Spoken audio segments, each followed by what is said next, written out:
I've got 2 of them, and you probably do as well. Ladies, I'm sorry, but this isn't the video for you.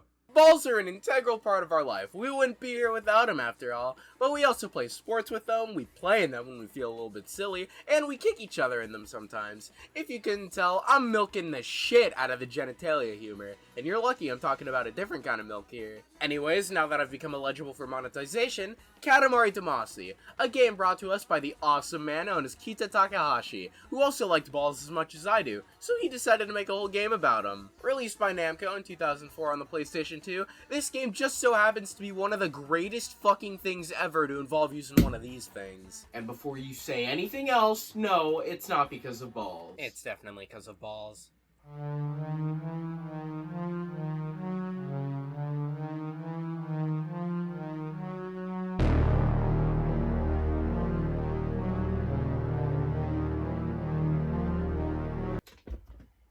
So, what do you do in this game? What's the goal? Am I gonna keep talking about balls? Well, you roll shit around, see answer 1, and I'm gonna try and stop, but I can't promise you anything. Katamari Damacy is a game about rolling around this thing, which, get this, is called the Katamari. Wow, look at that. You just never know. Anyways, you're rolling around picking up all sorts of garbage to turn it into a star because your father destroyed every single star in the sky because he felt like being a bit of a bastard that morning. Should I back up? I'll back up. This guy, the king of all cosmos, destroyed every star in the sky for no reason. A masterful act of trolling, I'll admit, but also it's bad news for you. You play as the prince of all cosmos, aka the son of the king of all cosmos. You run around picking up objects to make your Katamari as big as possible so you'll create a big star for the night sky. But you can't just go picking up anything off the ground, no. You have to make sure your Katamari is big enough to pick up that item first. If not, you're just gonna disappoint yourself. You run around picking up stuff and making your Katamari as big as you possibly can for an arbitrary amount of time. Then you get beamed up to meet with your father as he turns your beautiful creation into an awesome star for the night sky, which is essentially the cosmic equivalent of your drawing being put up on the fridge. This is one of the greatest games ever made, and I am 100% serious. Look, as someone who plays a lot of Pokemon, I understand you may be thinking, what kind of a right do I have to claim such a thing? Zero. But fuck you. This is my channel. I'm in charge. Nothing can stop me. Psych, you fucking loser. I made that shit in Photoshop in 5 minutes and you thought it was real. Oh my god. Let's get back to the video now.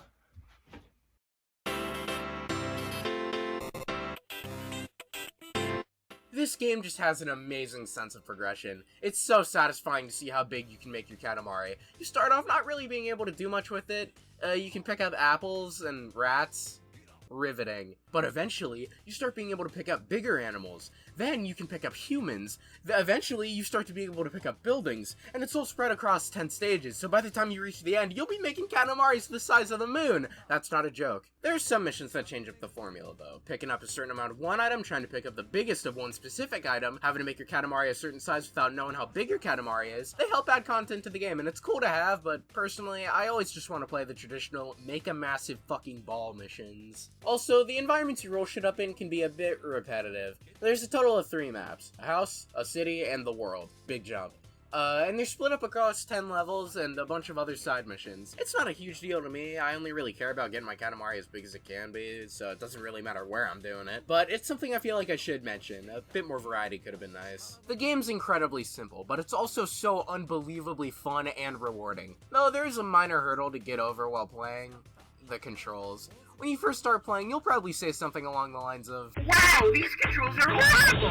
How am I supposed to create games like this? Whoever designed these controls really should get executed via crucifixion." And not only are these opinions a variety of things, such as stupid and gay, I also think the controls being like this just benefit the game more. Let me explain. The controls here are akin to something you'd find in like a Resident Evil game or really any other survival horror game. They're like tank controls. However, you use both sticks to control in this game, and it actually works a lot better than you may initially think. You'll hold both sticks forward to move forward, and to turn you can shift both sticks in the direction you want to turn. But the cooler and more efficient way to turn is to shift both sticks in alternate directions, either up or down. To dash, you shift both sticks up and down really fast and then release. And if you get stuck going in one direction, there's also a quick turn by pressing both sticks in. and like with any game that has tank controls, it's unbelievably helpful. Like I said, the controls are a bit of a hurdle to get over, but once you get used to them, you'll understand that the game just works like this. It'd feel weird if you can control it without these tank-esque controls. Though, if the double stick thing is throwing you off, in the remaster you can switch to more traditional tank controls, but we'll get to all that later. Also, if you're gonna throw this game to the side because you're anal about the controls, not only are you a loser, but you're also gonna miss out on some of the greatest fucking music ever to grace your eardrums. If there's one thing Katamari Damacy, and by extension the rest of the franchise, is known for, it's the fucking killer soundtrack. Seriously, this shit's amazing. As soon as you open the game, you're blasted with Katamari on the rocks and are graced with a beautifully charming title animation that gears you up for the rest of the game. I genuinely don't know why this game, where you roll up balls to make them as big as possible, has one of the best video game soundtracks ever. Like, it's kinda criminal, honestly. But it does, and I wouldn't have it any other way. You hear the Moon and the Prince, and it's like...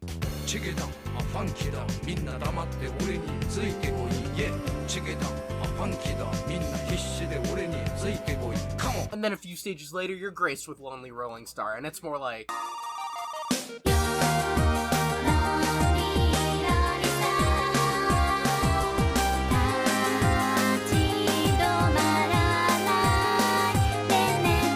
Then near the end of the game, when you think that this shit can't get any better, they hit you with Que Sera Sera, and it's like... I know you love me. I wanna word you up into my life. Let's roll up to be a single star in the sky. I hear you calling me. I wanna word you up into my life. Let's love up to make a single star in the sky to you.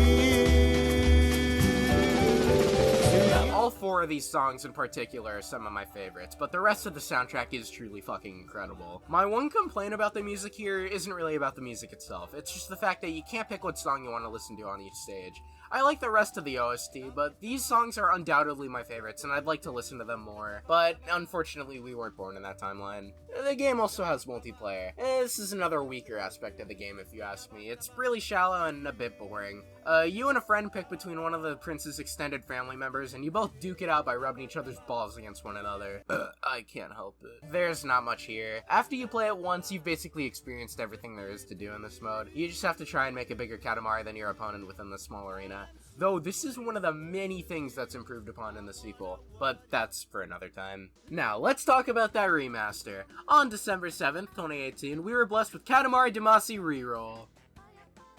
December 7th was the same day Super Smash Bros. Ultimate released. Did they want this game to succeed? To be fair, they did announce the release date before Smash Ultimate released theirs, but I feel like they should have realized that Smash Ultimate takes precedent over literally any other game that would have released that day. I didn't get it when it came out. The concept always intrigued me, and I played the demo, but I never bought it until last year, 2022. Me and a few of my friends all picked it up on a sale over the summer, and we loved it. And this remaster makes it so much easier to love.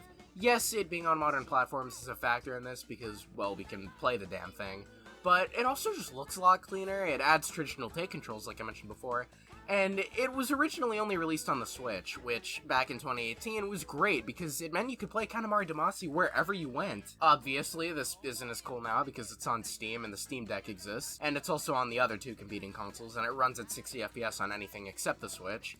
But I'd still say the Switch is the best way to go if you're anything like me. But also if you want to play out on the go. Considering how the Steam Deck isn't nearly as popular as the Switch is right now, it's a much better choice for the common person. Though if you have a Steam Deck or just don't care enough about handheld play, you should probably get it on the other platforms. 60 FPS versus 30 FPS is enough to convince most people. But just hold on there, the Switch version has motion controls! Which isn't a flex at all. There's a time and place for motion controls in a video game, and Katamari unfortunately isn't either of those. Originally I was gonna make this video about both Katamari Damacy and its sequel, We Love Katamari. Though I eventually came to the conclusion that I have a lot more to say about that one, and I feel like that game deserves its own video. Regardless though, Katamari Damacy is an amazing game, and if you're at all interested in it, I highly recommend you give it a shot. It goes on sale like all the damn time on the Switch, so you're really just a fucking lazy bastard if you haven't bought it already and are interested in it. I meant it when I said this is one of my favorite games ever. It's not my favorite Katamari game, again that goes to the sequel. Though for Kita Takahashi's very first game, this is unreasonably good, and it created the entire Katamari formula. that would be improved upon in the sequel, and, you know, that's just commendable. And this is a game that's definitely worth everyone's time. And, yeah, I don't know how to end this video. Maybe you should talk about balls again. Yeah, I'll do that again. Balls are pretty cool. I like them.